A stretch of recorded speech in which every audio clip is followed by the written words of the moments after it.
class chemistry ဆိုတာဘာကိုပြောတာလဲ chemistry ဆိုတော့ဓာတုဗေဒအတန်းလို့ပြောတာတော့မဟုတ်ဘူးဓာတုဗေဒအတန်းဆိုလို့ရှိရင် chemistry class ဆိုပြီးတော့ပြောတယ် chemistry class ဒါက class chemistry ဘာကိုပြောချင်တာလဲဆိုရင်အတန်းထဲမှာကျောင်းသားနဲ့ဆရာနဲ့အချိတ်အဆက်မိမိရှိနေတာဆရာစာသင်တဲ့ချိန်မှာနောက်ကလိုက်ပါဝင်ပြီးတော့ဆွေးနွေးတာလိုက်ပြောတာကျောင်းသားတွေကစိတ်ဝင်စားနဲ့နားထောင်တဲ့အခါမှာ chemistry မိတယ်လို့ပြောတာဒါကို class chemistry for example there's no chemistry in the class ဒါဆိုလို့ရှိရင်ကျောင်းသားတွေရဲ့ဆရာစာသင်တာကိုလိုက်မပြောဘူးလိုက်မဆွေးနွေးဘူးဆရာရဲ့စိတ်ပြတ်တဲ့အခါမှာအဲ့လိုပြောလို့ရှိတယ် there's no chemistry in the class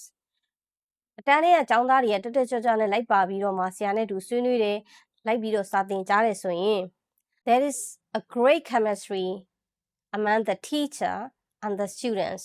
there is a great chemistry among the teacher and the students ဒါကြတော့ကျောင်းသားတွေနဲ့ဆရာနဲ့အချိတ်ဆက်မိမိနဲ့စာသင်ကြားနေတာကိုပြောတာအဲ့တော့ဒီ class chemistry နဲ့အဓိပ္ပာယ်တူတဲ့နောက်ထပ်တစ်မျိုးက rapport